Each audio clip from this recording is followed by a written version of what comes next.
Started as an East Coast vibe, now I'm going worldwide. We got this bitch going crazy. I used to take the Mazda for a drive, now I'm on the 405 like it's fuck you, pay me. We really sick of standing outside, had to push them all aside. It's what you get for trying to play me. I bet they make a movie when. Holy shit! Let's just making McNuggets in my hand. I don't want to hear it. It's 10:30 a.m. We don't serve chicken McNuggets at this time. Yes, you do. No, we don't. Why not? Because we do. You know what? Did you just hiss at me? Oh, the world just fucking hiss at you. Hey, just get your ass out of the car. What's going on over there? Don't you fucking run away from me, you family. Man. God, oh shit. Oh, no. Don't make me assume my ultimate form. I will fuck you up. Wait, I'm gonna come in and I'm gonna wreck you. Get the fuck back. Get the fuck. I'm gonna tell you something. You look at the mess. Ma'am. Whoa. Stop, ma'am. What? Close that shit. Man. God damn. Oh my god. What the fuck is this bitch on? Holy shit. What's going on? Did you like get burdened by your apple pie or something? Dude, I have no idea. Alright, we need to call the police. This is out of control. Holy shit.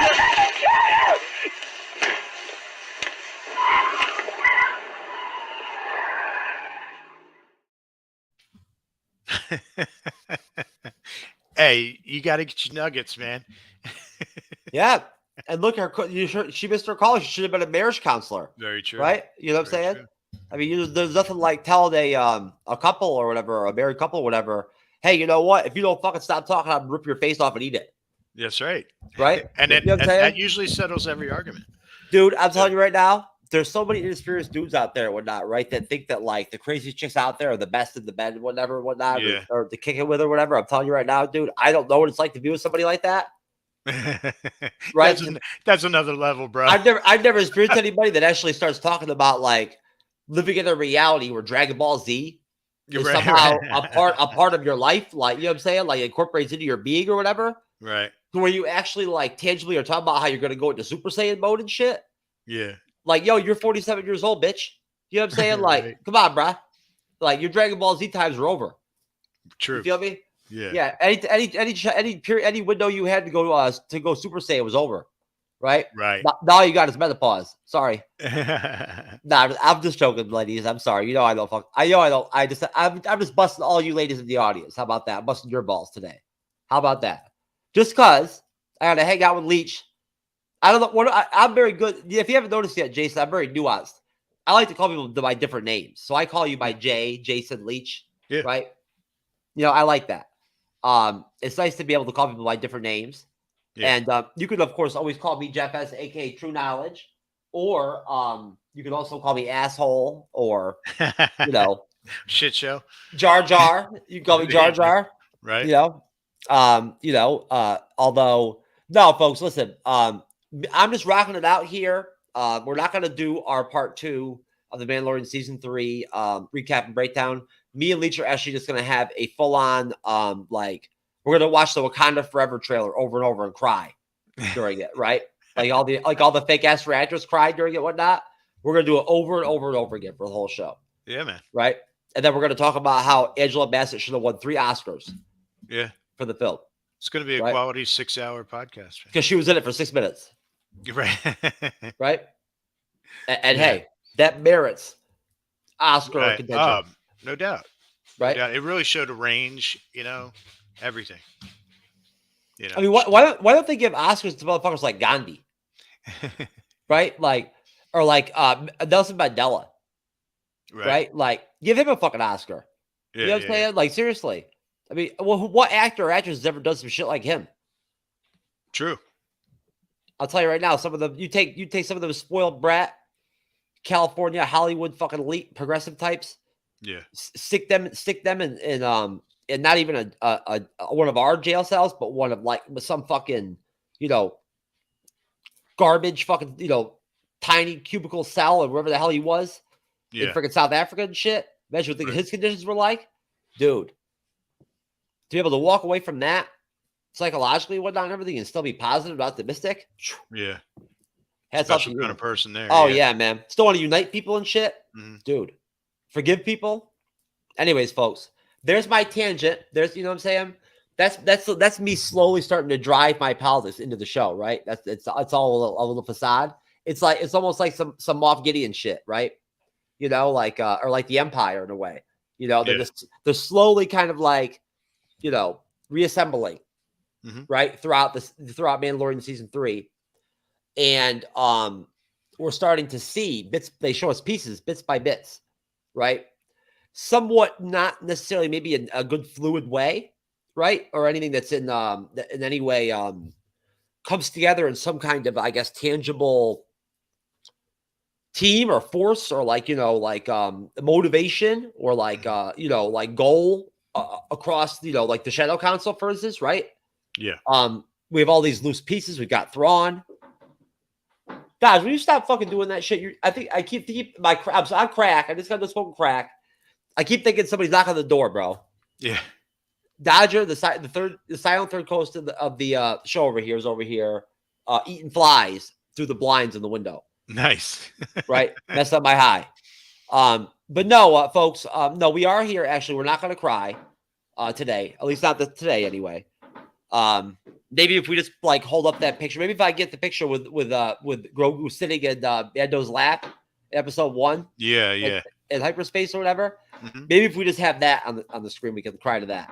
But Leech is here just to like step in real quick and whatnot, and bang off like a couple 30-40 minute, you know, segment here of a 2-parter here of our 3-parter. I am Jeff S, aka TrueKnowledge, humbled to be the co-host and creator of the MCU'S Bleeding Edge. And of course, Dodge over there making all kinds of noise is my silent third co-host. Hats off to Cyberneticshark, who isn't working today. Well, he's off work now, so he's hanging out with Cyber Wife. That's what I call Cyber's wife, Leech. Cyber Wife. Okay. I don't know her name. I forget it. And I think besides that, I think that she actually just calls him Cyber anyway. Okay. No, I don't know that for a fact. Oh no. I asked him, and he said that she doesn't call him Cyber. It was good. It was a good joke on the show one time, though. So, Okay. no, we got other people coming in. We got Nathan Great coming on again. Thank you to everybody out there that supported the hell out of our first part. Honestly, other than some bandmate reactions and some different reaction videos I've done, and trailer reactions and whatnot, I've done individually or with Cyber, and like shorts and shit that I've done. And then of course regular movie reviews like Inception. We've never actually come close to 10,000 like views in less than 7 days before, right? So, and almost 1,000 likes, if not over, probably by now 1,000 likes. So we really appreciate you. I'm sure Leech, I'm sure you do too. Absolutely. I'd love it if y'all would comment more in the comment section. I don't know why you don't, right? I see you all the time. I always mention it. I'm not mad, but I see all of you on these different platforms we're on. You're all there. Like you're not, you know, Twitter's not fake, right? They're not like Bigo Live, you know what I'm saying? They're not faking their stats. Neither is Twitch. Neither is Rumble. So I know you're there. Just talk, engage in the show. Or don't. You know what, Leech? At the end of the day, I've thought about it before. Some folks just don't like to be in the comment section. Yeah. I could relate. It doesn't mean they don't support the show or they don't like it. You know what I mean? Yeah. Honestly, dude, there's probably a couple people I know on TikTok or Instagram by some username. That's one of them, right? Right. That always like, you know, hearts all my content and whatnot and everything and says nice shit to me on there, right? Yeah. You never know. Right. Most of our comment section people go by aliases. We have no idea who they are. Like Tess Not Dead. I have no idea who the fuck he is or if it's a he or she. Right. I think I do though. Now, Leech, are you proud, sir, of the fact that you were on the first part of a 3-part Mandalorian season 3 breakdown and recap, where in less than 7 days we almost hit 10,000 views on our not even including our live audience, just on our actual YouTube audience. Yeah, I'm super excited because I honestly have never been on one that has gotten 10,000 views. Well, you understand that that's just one platform. We're on like 5 or 6 other ones. So, right. Yeah. If you accumulate all, we're doing really well on Rumble. Hats off to everybody on Rumble. Y'all are great. Honestly, I look every month or so. Cyber looks at this stuff more than I do. That's the funny thing. Leech, he does. Yeah. Right? He does. He pays more attention to the analytics and goes in the YouTube studio more than I do. I always see him. I can always tell. Yeah. He fucks with shit. He goes to my email, and I'm like, why? How's that email not new? I didn't open that. It's him. Anyways, checking me out. Check it up on me, bruh. So did you have fun last time, man?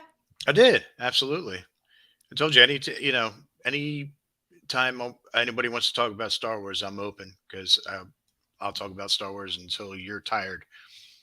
Well, one thing I can tell you right now is that me and Lake, and I'll let this carry over a little bit and whatnot and everything, because honestly, folks, we are going to have people coming in and out of here, right?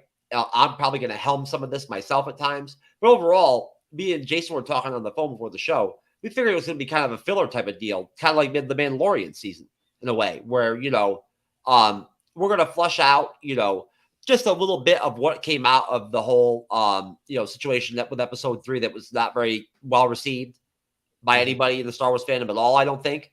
With Dr. What's his name? Parrish? Mm-hmm. Is it something like that? Yeah. Now, and of course, and the character in that episode that actually is important, of course, is the Kane character, right? She matters, right? Like, she's more overall, I think, long term, she's going to have more of a role.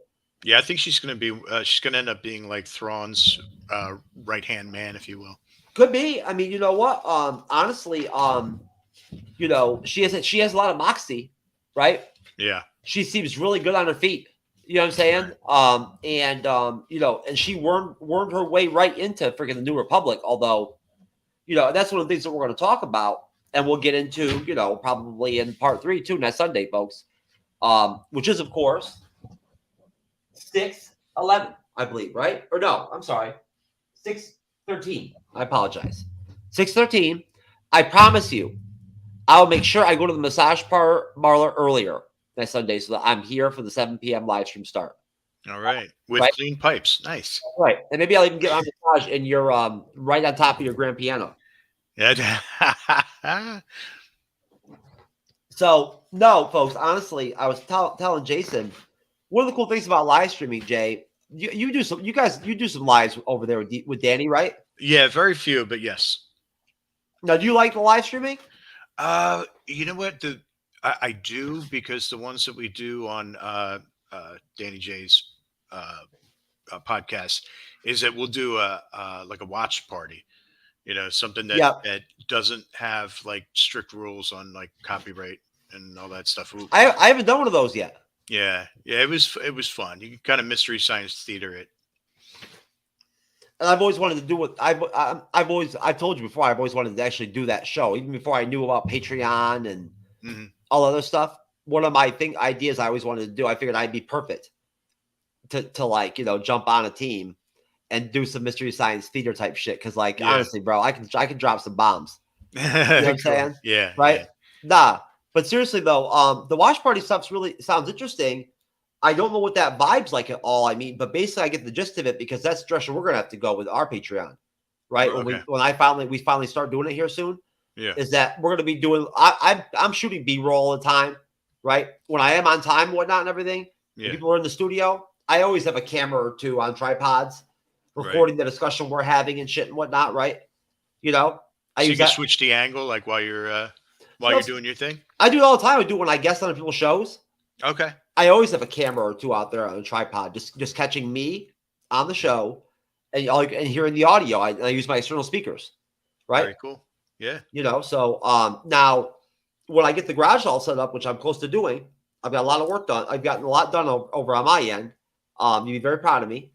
And when I get that all done, set up out there, I may end up putting something together out there where I may have almost like an area put together where it'll be like an entertainment area, like a hangout spot that I'm going to also kind of quasi turn into a watch party, almost recording studio, right? With couches and shit, with a nice set of I guess what I'm talking about, the extended long couches, you know what I'm saying? Yeah. And just sort of do some shows like that, make some content like that, right? Get some people actually in real life, down here in Florida. If I can find anybody that's not on FloridaMan.com, right? I'm sure you can probably find some people down here. But no, I'd love to do that. I've never recorded with anybody before in person. I tried to with Cyber, on vacation. It did not work. Right. The Yeti we bought, the microphone, the Blue Yeti. Oh Yeah. God, it was not good. No? I'm taking it back, man. Okay. I mean, Cyber was trying to fuck with it. He could not get it to work. Yeah. I was in the same room as him, and the audio was just terrible. I don't know how to explain it. But we have a new award, brother.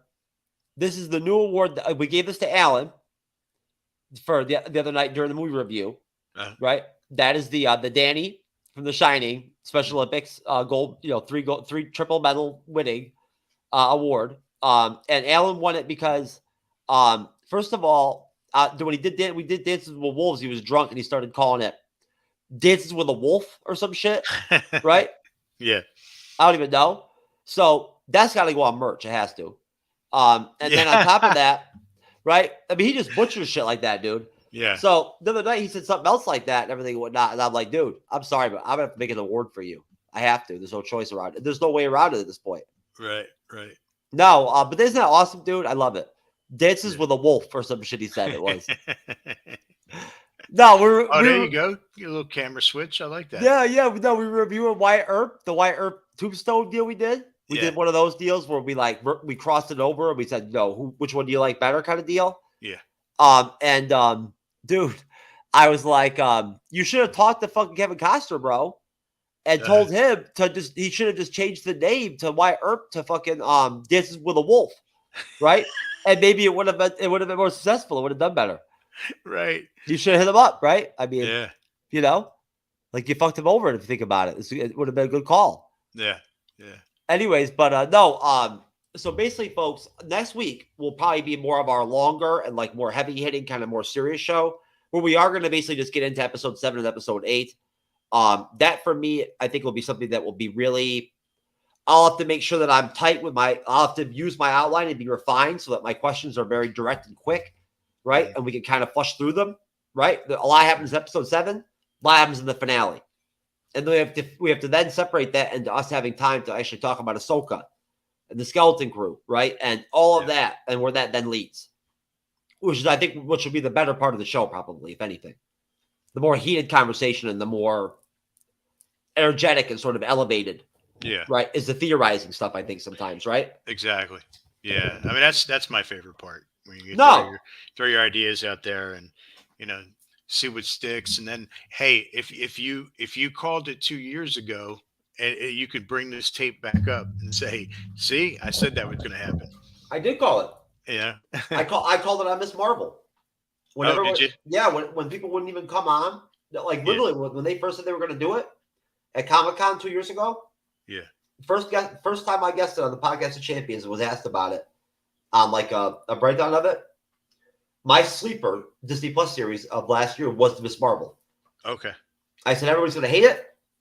We're probably going to have a hard time even getting people to come on. Yeah. Creators even collaborate with us and do the shows, which is what happened, right?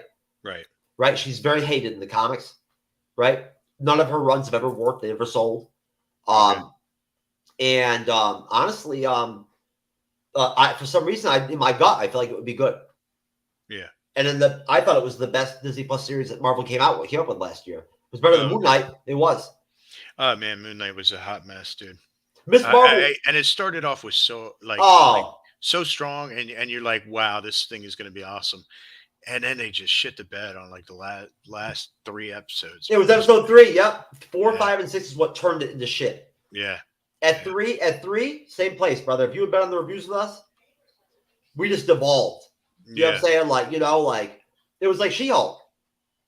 I fucked up with She-Hulk. I said She-Hulk was to be the best Disney Plus series that came out last year. Right. Well, was I ever wrong about that? Fuck, man. Yeah. I mean, basically, it shattered the world. Either way, same thing with She-Hulk. After like episode 3 or 4, we were loving it. We thought it was all right. It was okay. Yeah. It wasn't great. But no, Moon Knight right there, episode 3, it just turned, man. The finale was trash. Had so much potential too, man. It's just, it was a hot mess. Now, Miss Marvel's the only one I haven't seen. Man. I saw the first episode, but can't say that it was enough to bring me back. But you're saying it was solid? Here's what it is, honestly. It was the most coherent, well-produced, right?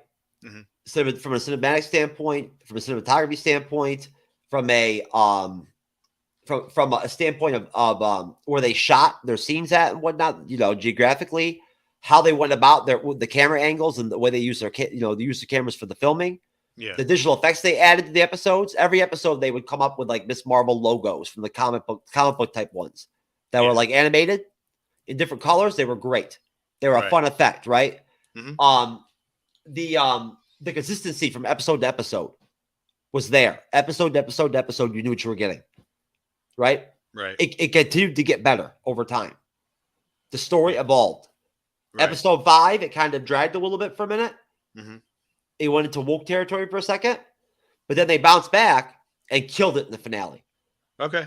So overall, secondary characters all fulfilled their roles, did a great job. Yeah. Right? Nobody was overextended or underextended. You know what I'm saying? And honestly, again, taking into consideration that she's a girl, she's a teenager, 15-year, 16-year-old teenager, as that has Captain Marvel as a fucking hero of all people. Right? I mean, come on now. It's not bad. It really isn't, and again, to me, that consistency, that flow, episode to episode is so critical. Right? And so many of these Disney Plus series, unfortunately, they just don't pull it off. Yeah. Got you. No, they don't. They just don't do it. The flow is just not there sometimes. Yeah. And the finale sucked too. Yeah. Yeah, that's definitely a running theme. No, the Miss Marvel finale was probably the best episode of the series. Okay. Right? Cool. So there you go. I mean, you can nitpick it and whatnot and everything, but again, we didn't get much to choose from last year. True. But either way, no. I'll tell you that Danny's something else. That son of a bitch hit me up the other day. I was like, Jeff, I want you to look into like phase 6 and 7 and 8 and everything, the MCU, right? Yeah. And just get back at me, right? Do a deep dive and tell me. We'll make some content, right? Tell me what's going to get killed and what's going to get made, right? Yeah. And whatnot. And I'm like, oh, okay, Danny, cool. So I thought about it for a minute and I started fucking with it. Bro, Yeah.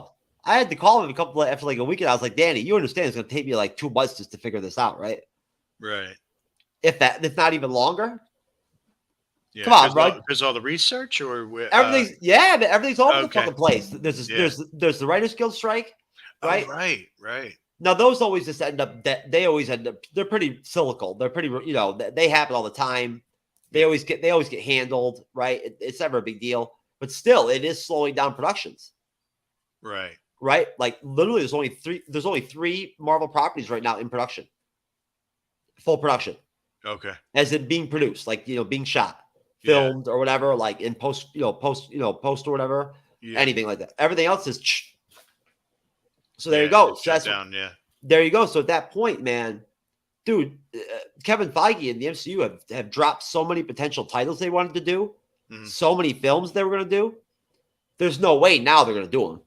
Right. We already know Iger and Feige have already said, this just got to stop. Right. We get it. We got to cut it down. We got to cut back. Now they got the Writers Guild thing. It's perfect timing to where, but it makes it hard though at the same time, man. There's bringing the S-Men in. That's coming. Yeah. Right. That's huge. Yeah. I didn't believe it, man, but they are going to bring back all the damn Fox S-Men. Yeah.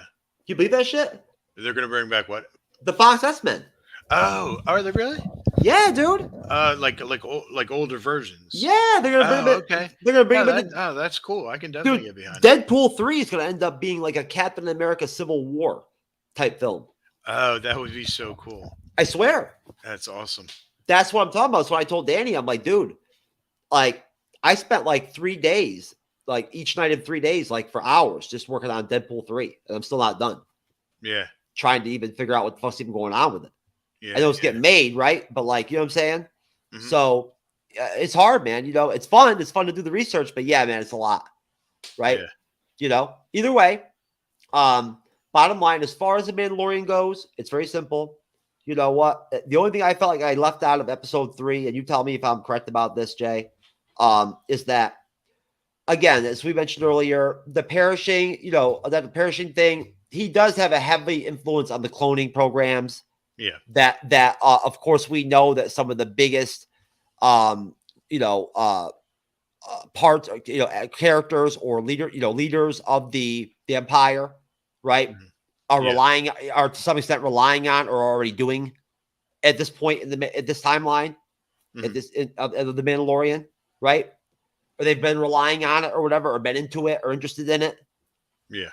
You tell me more about it. I mean, honestly, from a standpoint of a chronological time period of how things work, the whole deal with the New Republic actually doing the cloning, right, and like coming up with their clones is Yeah. way before this, way before Mando.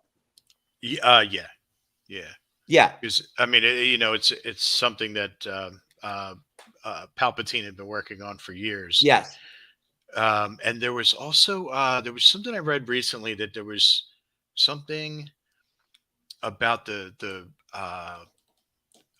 good guys that were trying to clone a Jedi army, and I think that's based on a comic that's coming out or something like that I overheard, but I think that took place before A New Hope, now in the timeline. What's his name from Clone Wars? Was it Count Dooku? Yeah. Wasn't he instrumental in actually fucking up the clones and whatnot and everything, and giving them the programming or whatever and whatnot, or malfunctioning them to where they would end up activating during Project Order 66. Order 66 and all that? Yeah. You know what? I don't. He tampered with the original cloning itself when they cloned what's his name? It was Boba's father? Jango Fett? Jango Fett, yeah. Yeah. I'm not sure. I mean, maybe somewhere in the expanded universe they might have touched on that.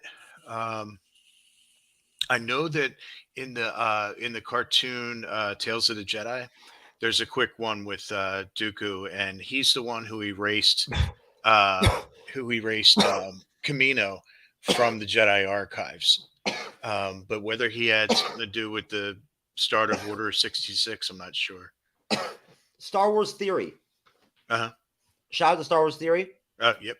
I have used you as a source during some of this, and honestly, he mentioned it. Oh, okay. That is it. Count Dooku. Yeah. Mm-hmm. That Count Dooku was somehow involved in the initial cloning process, and he's the one that was instrumentally involved in actually sabotaging it from jump. Oh, okay. Gotcha. So it was a long game thing. Yes. And this is a character I'm only learning about now through Clone Wars because of Andor and the Mandalorian. Gotcha. And people like Jay. Yeah. Right? Yeah, man. And hey, you know what's awesome too is that we don't have Jason tonight. Nathan Grayson will come on here soon. But Jason is someone where he's not an MCU fan, so me like getting into Star Wars means like he can come on the shows more now. Okay, cool. That's good, right? Yeah. No, so with Dr. Perishing, and then when it comes to God, I have to figure out what her first name is. It's gonna drive me crazy. Is it? I always forget. It starts with an A. The Kane chick. Look at me. You know what? I'm getting it. I'm getting it. Okay. I've got so much Mandalorian stuff in my Google query right now and everything and whatnot. It just pops right up. Gotcha. It's right at the tip of my tongue too. It's just a different kind of name than I'm used to. Okay. Now let's see. Okay. Come on, cast.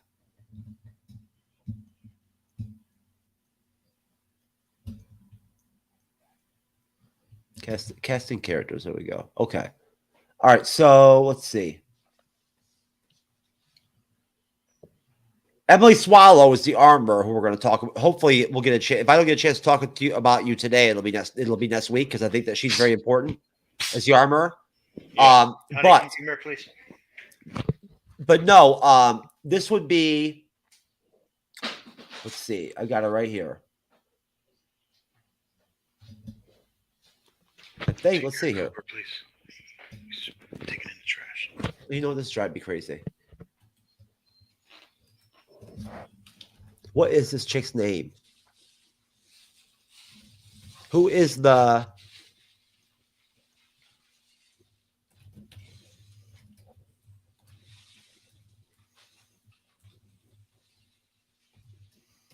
Who is the Empire spy in Mandalorian?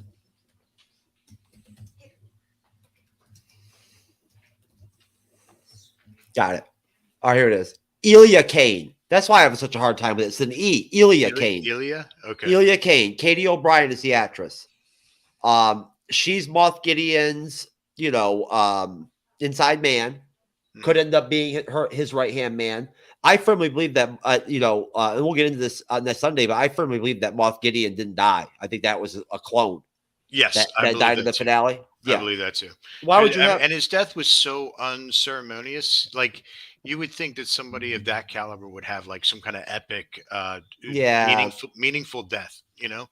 It's just like the Scarlet Witch of Doctor Strange Multiverse of the Madness. Yes, she's so powerful. Why would having some rocks dropped on her and shit would not kill her? Right? Like, seriously, come on, are you kidding me? Not to mention the fact that she can make a lot of money for Disney and Marvel Studios. Man, she's very popular. Lizzie Olsen. They have a lot of thoughts for her. She might be in Deadpool 3. Oh, that'd be cool. She wants to be. She's publicly said that she wants to be in the movie. Nice. She wants to act. She wants to act with what's his name as Magneto. Sir, that would be awesome. Yep. Yeah. Sir, what's his Sir? Oh God, you have Ian McKellen. Yeah. Yep. No, she wants to play. She wants to actually. She actually wants to be if he's gonna. Again, they've already came out. What's his name that plays Professor Xavier, and Magneto. They've already came out and publicly said that like they were told to be prepared. Okay. To be activated for Deadpool 3. Cool. Like years ago, they were told like to be ready. Like, don't think you're done. Yeah. Right. So nah, man, dude, isn't that cool? That's very cool. Ian McKellen, man, freaking geez, we just had the last season of Picard this year, right? Did you? I don't know if you watched that at all. Have not. No, I didn't either. Definitely not a Trekkie. Me neither. No, me either. I'm more of a Star Wars guy. Yeah. But but basically episode 3, honestly, all it really set up basically was, I guess, if it had to be a filler episode, I've seen worse ones. Sure. Things get better from there. I have to wonder, Jason, before you dip out, dude, in episode 4, right? It's really fucking intense because right off the bat, right? Like, when now that Bo and and Mando like are all good with the armor and shit and whatnot, right? And the children and everything and all that, and they can hang out in the cave and shit, and join the team and all that shit. Yeah. At that point, they're out there training and shit, and like shooting their guns off and whatnot into that damn lake again. Where the fucking gator monster, the gator dinosaur, came out. Right. In episode 1. Yeah. What a shock! Some big fucking winged fucking dragon bitch motherfucker comes out of there, right? Out of nowhere, dude, and grabs up fucking what's his name there, Ragnar, right? Fucking Paz Vizsla's fucking son, right? You know what I'm saying? And like straight up grabs his ass, right? Yeah. And dude, like takes off with him and shit, right? And Paz is like, oh well, let's just chase it to its lair or whatever. Like, we never catch it. As this has happened multiple times. Yeah. So like at that point, I mean, I don't. What is the attraction to this cave? Yeah. And like this, and like, I mean, why would you have your like ceremonies with these like children? Yeah, where all these like the creep and all that shit. For real, right on the edge of the water. The fuck? Right. Are you serious, man? Yeah. Come on now, like what the fuck, Jesus. Yeah. They built their home right next to Jurassic Park. What the hell is that shit? I don't even know what that planet is called or whatever that they're on. Yeah, it's a moon of Mandalore. So is that the moon that Din grew up on? Yeah, he said there's two. There are two moons. One was the one where I have all this written down. Yeah, one was the one where Bo-Katan was hanging out, just feeling sorry for herself. And I believe the other moon is where they're doing the ceremonies and things. Well, the one moon, Concordia. Okay. Concordia. That's where Din's from, right? Okay. And Yeah. that's the one where it's believed that in the lore, of course, that the Empire, even before Gideon, was using it for some type of facilities for like cloning, for like things of that nature, right? Yeah. Like something nefarious, right? They were doing stuff there already. There already was from my understanding, there already was a track record of these moons being used Okay. by essentially by the Empire, right? And having a presence there, which would make Okay. sense as to why there was infrastructure there, right? Already, Yes. Yeah. you know what I'm saying? Mhm. No, the lore of the Mandalorians is deep, man. Yeah. Right. And I'll ask you, Jason, again, now I don't want to skip ahead too far, but episodes 4 is like it gives you like I thought it was like your typical Mando episode, kind of back to that in a way. Like episode 1 kind of like was, Yeah. and 2 kind of like was, although 2 got really interesting. And I'll tell you, it was really quick. I love the Mandalorians together. Now that they've started the factions, some of the factions have started to combine, right? And Bo is starting to sort of like assert leadership. Yeah. After we didn't even mention that after she saw the mythosaur, Right. right? That was one of the things we left out. Now, sir, what did you think about that? I mean, about the fact that she didn't tell, right, Mando? Yeah. And it made her seem a little bit shady. It did. Like she was hiding something. I was very questionable at that point. Yeah, me too. But then when she opened up to the armorer, I was like, okay, maybe she is on the right track. But then the armorer didn't believe her. It was just kind of like, okay, if you think that's what you saw, but maybe it was a lack of oxygen or whatever excuse she had given. Maybe it's just the whole environment of living in this fucking like Jurassic Park cave fucking world dimension they're living in, with the fucking pod right there with fucking huge fucking shit coming out. Yeah. Left, you know what I'm saying? Yeah. It's PTSD. True. Right? Yeah. It's probably pretty gun shy. Yeah. No. She believed her. It wasn't. I don't think it was that she didn't believe her. Didn't she say something along the lines of? In fact, I wrote it down. Wow, how about this, Jay? I actually wrote this down, bro. What she said. Hit me with it. Okay. In retort, yeah. I don't know, man. I feel bad now. No, I wish I wouldn't wrote it. No, I'm just kidding. It's not. No, listen. The armor is dope, but she is not that profound, man. She's not. Right. I mean, she sounds better than a lot of the characters in the Rings of Power did. Yeah. With their bullshit, man. Some of their shit was weak. Yeah. But it was during this this spread of episodes where people started to really question whether the armorer was an loyal. agent of the They thought Empire. she was like when they did the episode Spies, everybody was like, "Oh, it's the armorer. She's the spy."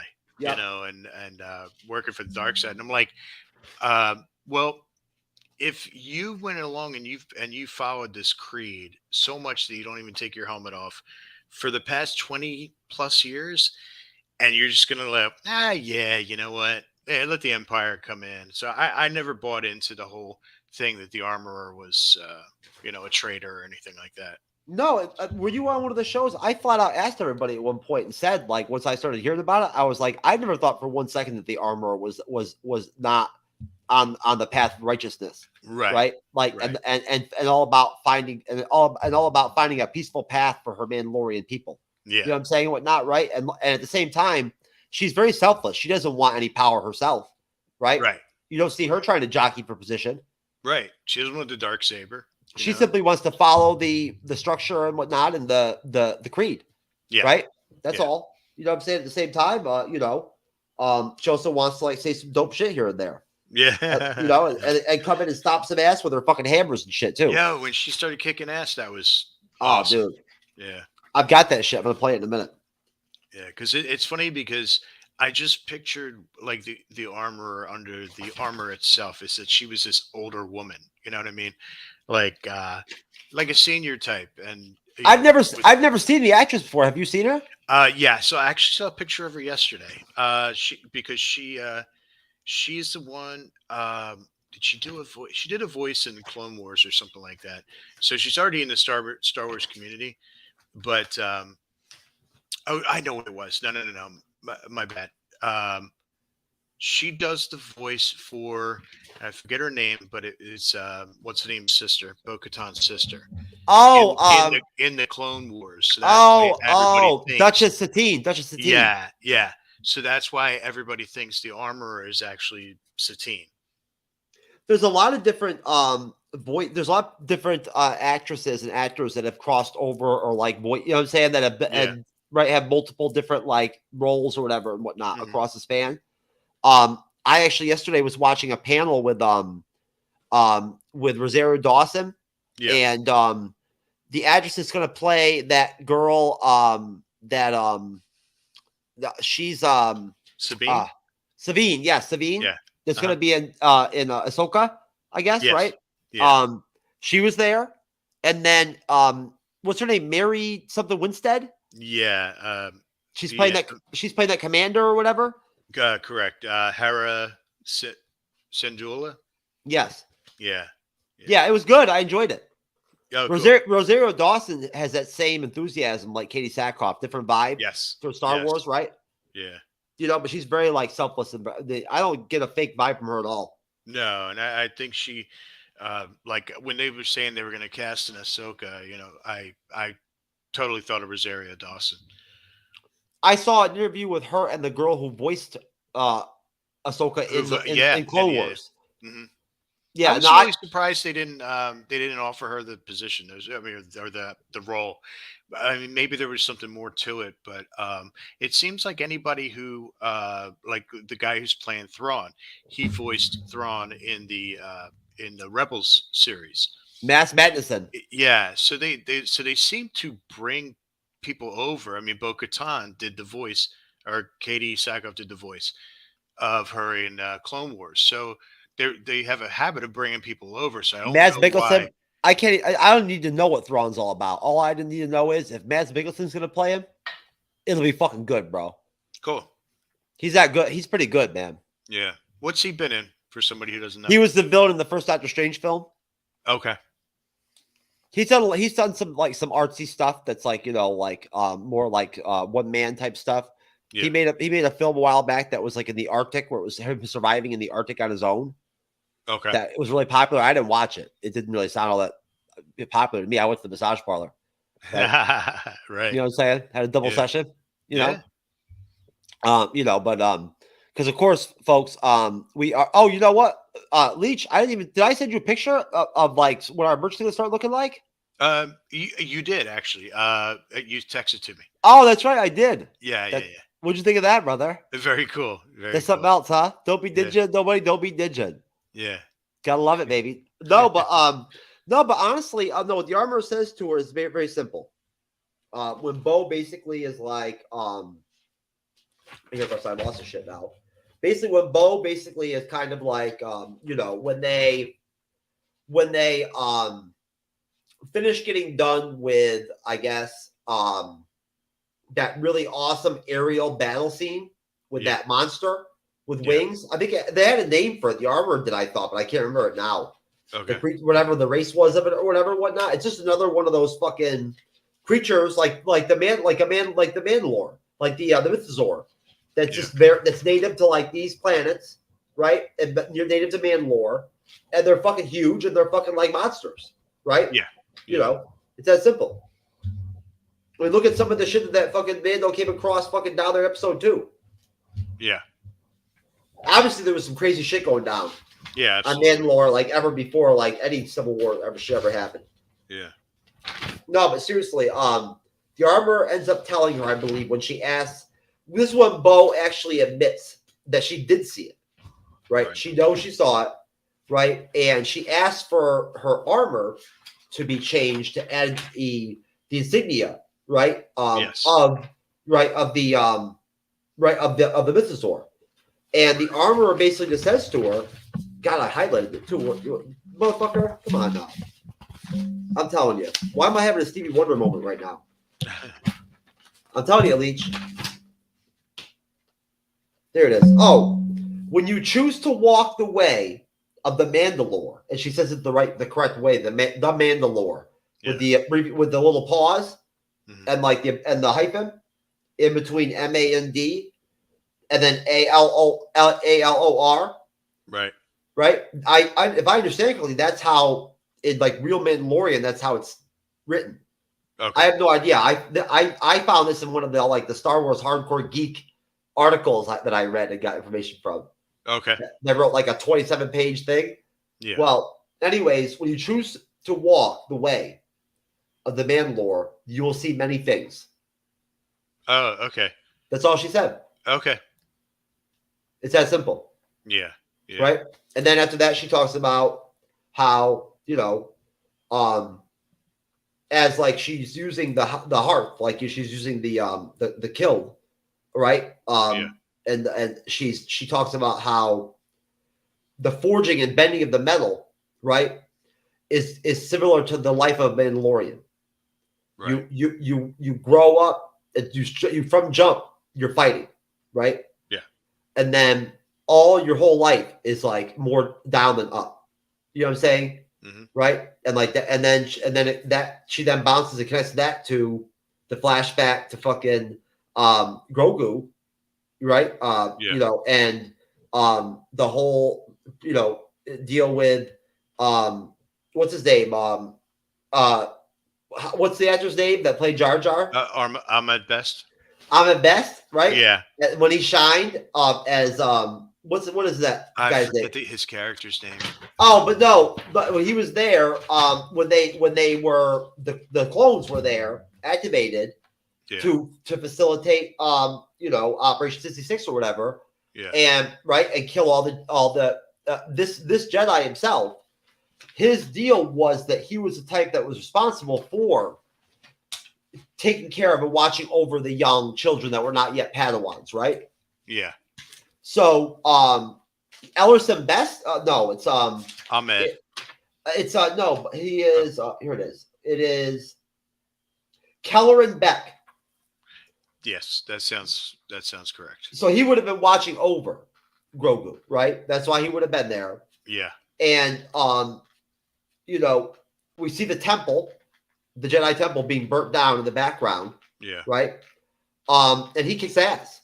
Right. Like it's a great flashback. It really is. He duels the dual wielded lightsabers, and I can't remember which Jedi he took that from. Whoever it was that was his, I guess that had trained him. Right. I got you. Yeah. He adapted that from that. Possibly. Yeah. And honestly, I didn't realize that that actor actually had death threats and was like exiled from Hollywood to the Jar Jar. Yeah. Yeah, it was really sad, and they treated little Anakin, Jake Lloyd, they treated him real bad too, and they're just playing a role. It's not like it's nothing personal, man.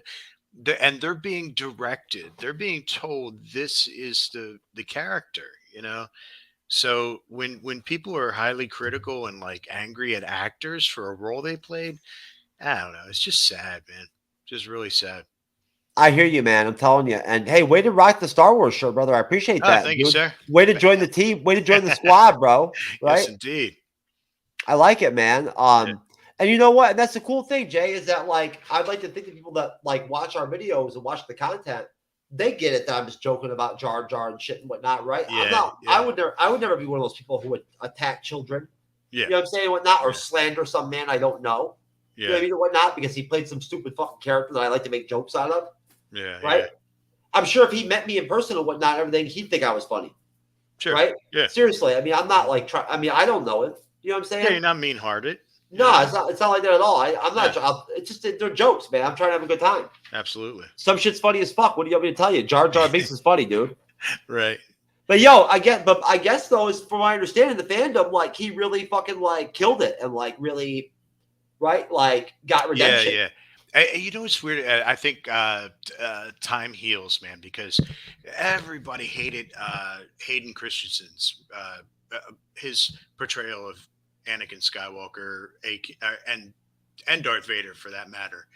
But then they had Celebration a couple years ago, or a few years ago, when they announced that they were doing the Obi-Wan series and that Hayden Christensen was going to be a part of it. Man, that place erupted. They loved it. And now he's like beloved. You know what I mean? And that's what happened to Ahmed Best. He's beloved now because, you know, he bounced back and, you know, people miss that actor or whatever. But, yeah, they're like going crazy. That's why I wish they would like throw Jake Lloyd a bone, you know, and bring him back in some form. Maybe not as Anakin, but, you know, something to get him some love, man, you know? Yeah, I didn't know that. I didn't realize that that Christian should have been back and actually been in anything live action. Oh, right. And now he did, well with the Obi-Wan series. He was in Obi-Wan series. Yeah. How much did he participate in it? Was he just they had a couple flashbacks just to kind of push the narrative about how Anakin was arrogant and you know, just impatient and stuff like that. So they kind of threw in some flashbacks with him and Obi-Wan training, and then he was actually what they say was in the Darth Vader costume, and there's a scene in Obi-Wan where Obi-Wan like splits Darth Vader's gourd open, and you could see he's got the mask on, but it's split in half, and you could see Hayden Christensen inside with the Sith eyes, and that was really cool. But yeah, he was back, and now he's beloved. He's actually doing flashbacks in Ahsoka. I heard that. Now the actor you mentioned before a minute ago, is that who actually voice acted Anakin in the Clone Wars? No. It was Anakin from episodes 2 and 3. That was Hayden Christensen. Yeah. Mm-hmm. No, I like him in the Clone Wars. He's great as the as the master to Ahsoka and everything whatnot. Yeah, that's probably one of my favorite aspects of the show. Right. Hey, if you need to dip, man, you're good. Yeah, I actually got to. You gonna be okay, bud?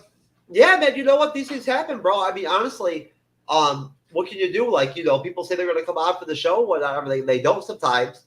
Yeah. Unfortunately, sometimes like all in one shot, they just like don't show up.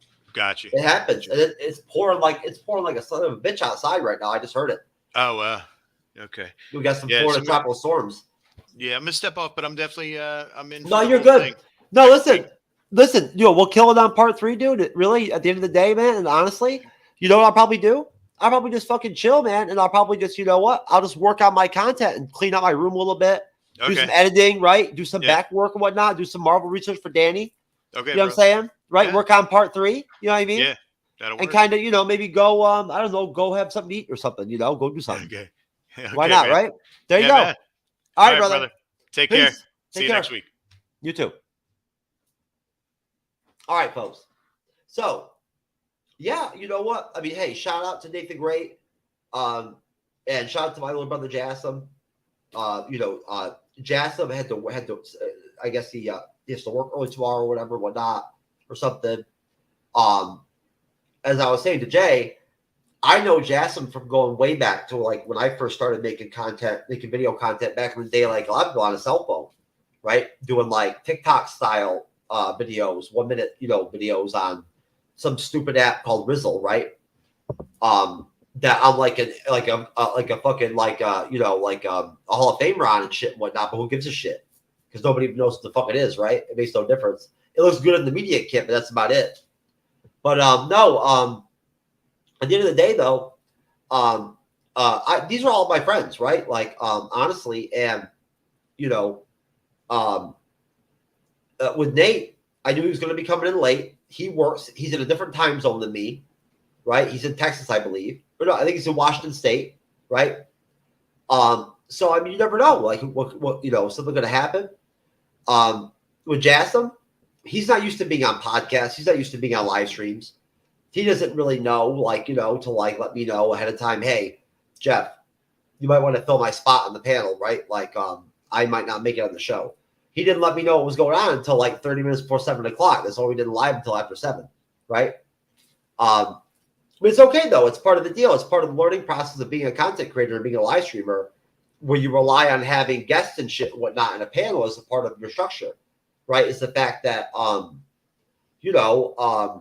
when you decide to like do things like try to like limit your guests a little bit and whatnot, and try to shorten the panel, and try to go with that vibe, like with that sort of energy and like that sort of dynamic, right? For a specific reason, whatever it might be, and so you roll with that as opposed to going with like the big fucking huge panels I've thrown together and whatnot before in the past and whatnot, that some of y'all that have like fucked with us for a long time and shit, because we've been doing this, the Bleeding Edge, for over 2+ years, and we're almost to 25,000 subscribers, which is awesome. I'm so humbled. I'll tell you right now, I checked out our analytics 2 or 3 times like the last month or two, and like we're killing it. I can't lie, like we're killing it. We do really well with women, right? I don't want to even put the numbers out and whatnot and everything, because I don't want to make it any. I don't want to cause any friction with anybody, but we do really well with women on all platforms across the board, especially on YouTube. Really well. I'm really proud. I really am. I'll be honest with you. Like, what's there to be unhappy about, right? So I put together a 3-part Mandalorian season 3 breakdown and recap.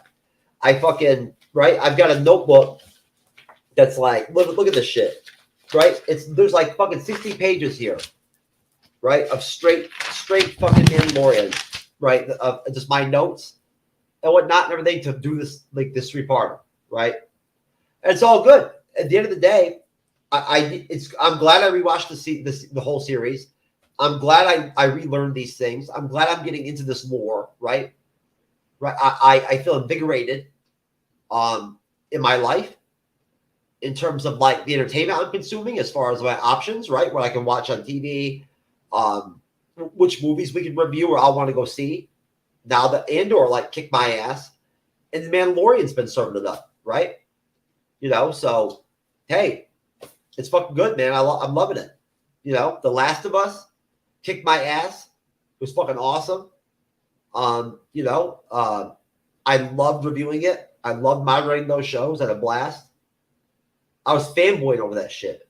And fucking Andor just kicked my ass, man. I'm sorry, but it destroyed me. It just fucking, it was like, wow. I knew when I saw Rogue One, as like sort of not even really a Star Wars fan, I thought Rogue One was really good. That I wanted to cover Andor no matter what. I wanted to do Andor. We did Andor. I had no idea it would end up being that good. It was epic. The House of the Dragon was really good too. It really was. I had a great time covering that. But Andor was better. It really was. Covering the House of the Dragon, Andor, and The Last of Us. Not Marvel shit at all. Right? Has been like the highlight for me probably on the Bleeding Edge for like the last year. To be honest with you. It really has. And I love Marvel still. I love the MCU. But reviewing those series really like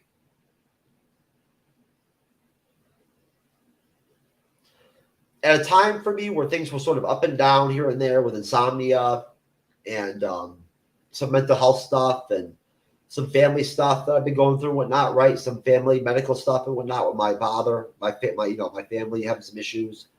Stuff that we all deal with, stuff that, we got to you got to get your shit right, which I'm trying to. It's stuff that like, that I didn't need a break from Marvel, but at the same time, it was nice to like evolve that way in that kind of direction and actually evolve in a way where I feel like at times it really helped me evolve myself, like as far as like being a content creator, right? Every day on a daily basis, as far as being a moderator, as far as being on the panel, as far as like how I analyze when I watch episodes of TV shows or series, whatnot, how I analyze them, how many times I have to watch them in order to be like able to contribute to a level that I'm happy with, whether I'm moderating or I'm on the panel, right? Like to where I'm happy, right? At the end of the show, I don't go back and watch or listen unless I have to edit something or whatever, or do whatever, do promotional clips or some shit. I never do. I just fucking make it and then I burn it. I move on. I don't worry about that shit. I don't dwell in the past. When you live stream, you fuck up. You make mistakes. Things happen. You have shows like this, right? That's my Facebook phone ringing right now and whatnot. It's probably somebody that should be on the show right now. Why do I have one Facebook phone that actually rings when the phone on the Facebook Messenger rings? It must have to do with my notifications, I guess. Anyways, but no, honestly, it's all good. Like, that's the thing, right? It's nice to be having success and be almost at 25,000 subscribers, right? And be able to like go and review these awesome TV series and review films and have a great co-host like Cyber and have all these great friends and, guests and creators to collaborate with, meet all these great people. And I'm very humbled by all of it. I really am. I mean, hey, because of the MCU'S Bleeding Edge, I have a favorite band, right? I saw them live with my co-host, who's like one of my best friends. He's almost like my blood, a couple weeks ago and whatnot. Do you know what that did for me? Like what that did for me in my life, as far as like how I felt, like how it sort of reinvigorated me. I don't know. I'm not trying to get all profound or whatnot, but at the end of the day, I guess my point simply is just that.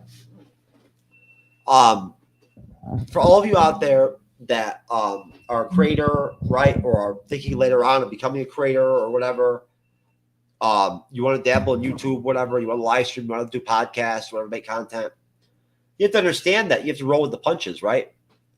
Now, some of us deal with that shit better than others. That's just the truth. You know what I'm saying? Like, I mean, I'm not the type to dwell on things, and it takes a lot to make me upset. It does. And if I get upset, then I get upset, right? So it is what that is what it is. But at the end of the day, though, I'm pretty easygoing, and I don't mind rolling with the punches. You can't take this shit too seriously. You know what I'm saying? Why not? I mean, there's no point. This isn't a shit show special, right? It's just that, like, some of my guests didn't pop on. You know what I'm saying? I'm not in the mood to like rock out this. I don't feel like rocking this shit out solo right now. I'm not in this kind of topic. If I'm going to rock out a live stream solo, I've got to like play Bandmate songs and like rack them or some shit or whatever, whatnot, or has some kind of backup game plan and whatnot and everything, right? Where I can bring some other people in loosely, like just, off the cuff, spontaneously try to get William from Geek On Podcast or Andrew from GNN to pop on. So at least I have like one person to bullshit with, right? And then we can talk about anything, Marvel, DC, threesomes, right? Fucking aliens, whatever. Jar Jar,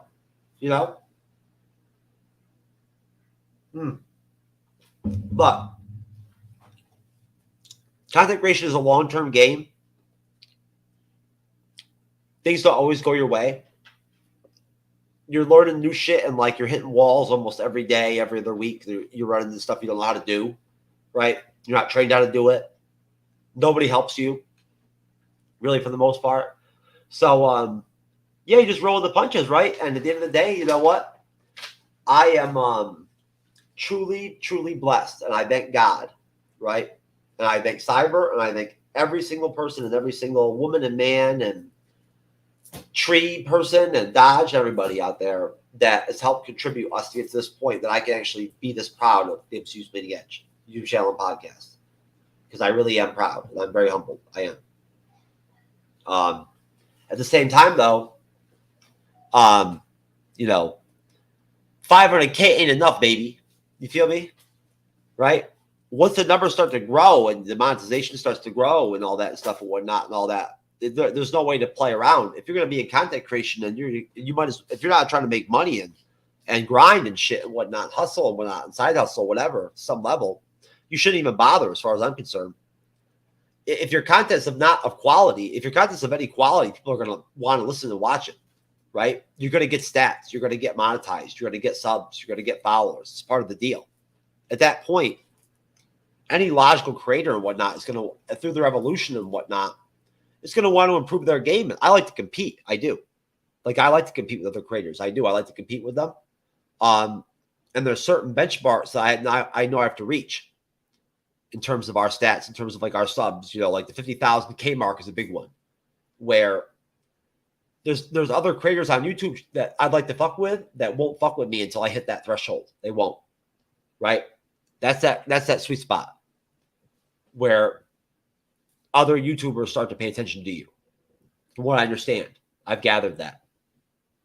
But hey, we'll probably be at that mark in like 2 months. So what's up, baby? True Knowledge. What up? What's up, baby? MCU'S to the edge of the house. Look, anyways, folks, for Jar Jar Binks, Dodger, Jay, Cyber, right? And you know, my family, my children, you know, my parents. Oh, and Miss Cleo and Cracken Whitney Houston. God bless all of you. And please have a wonderful week. Try to have a good Monday. And please make sure that you tune in and come check out our DC animated review of Batman Under the Red Hood on Wednesday night, 9:35 p.m. Eastern, 6:35 p.m. Pacific. Friday night, we are doing Tropic Thunder. Should be straight. Next Sunday, part 3 of this Mandalorian breakdown and recap of season 3. So let's get it, baby. Let's do it. Peace. Love y'all, folks.